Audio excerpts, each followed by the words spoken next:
During the First and Second World Wars, Canada came under attack by Germany's U-boats. By the end of World War II, technological advancements allowed Allied ships to detect and destroy these submarines more easily. Commander Peter Goodwin Chance of the Royal Canadian Navy lived through 2 attacks on U-boats. The first one took place on June 1994 on board the HMS Skeena in the aftermath of D-Day. I was a lieutenant. My ship Skeena was one of the assault ships for the liberation of Europe from the Nazis. And our job was to prevent submarines getting into the beach. We patrolled right at the corner, northwest corner of France, and there was a line across with other groups of ships patrolling with the object of the exercise of keep submarines from getting in. Well, we tangled with a submarine. 4 ships from the Royal Canadian Navy, including the Skeena, were patrolling the area off the French coast near the city of Brest. The Skeena caught the U-boat U-953 in its sonar and tried to destroy it by launching rings of 24 bombs called Hedgehogs. U-953 responded by launching an acoustically guided torpedo against Skeena. It merely destroyed the sound-emitting torpedo decoy the Skeena was towing. 3 Canadian destroyers were attacked by the U-953 during this battle and were reported sunk by the U-boat captain. In reality, they had outmaneuvered their opponent. Their respective anti-torpedo decoys were destroyed, but the ships were unharmed. The U-953 not only survived these encounters, but was the last seaworthy U-boat of the German fleet by the war's end.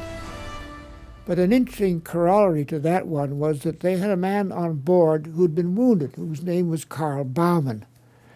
Carl Baumann was sent to a hospital in Brest, and when the Americans came in, he became a POW, and they sent him to Virginia.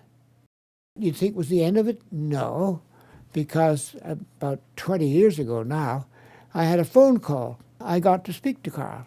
And so sure enough, at the end of his time there, when he was repatriated, he went to Germany, got his sweetheart, Annalisa, and brought her back to Virginia. A few months later, with the Skeena having been destroyed by a hurricane in Iceland, Lieutenant Chance was now aboard the HMCS Seacliff. In the North Atlantic, northwest of the Azores, the Seacliff was trailing a submarine in a joint operation with the HMCS St. Thomas. On the 27th of December, 44, I was in a ship returning to my bride of a month, and we and another ship, we got a submarine, and we raised it to the surface. While the Seacliff was armed with Hedgehog bombs, the St. Thomas attacked the U-boat U-877 with its own armament of squid.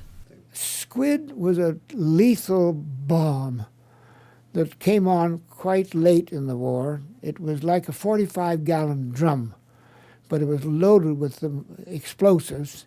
And by this time, we had what we call a dipping sonar. You could actually curve the beam down, and so we could get the right depth.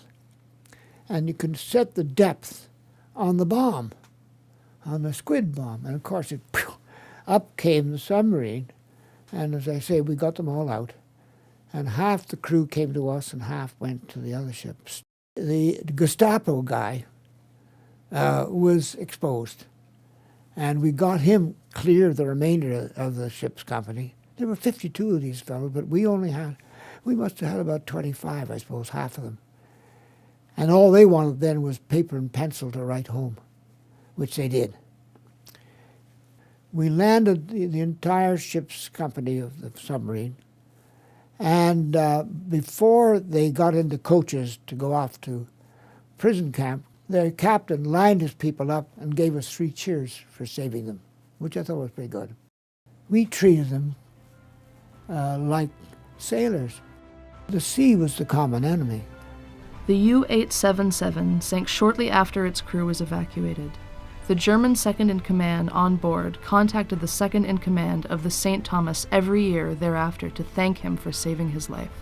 The sinking of the U-877 demonstrated to Canadians that their ships could successfully engage with modern U-boats.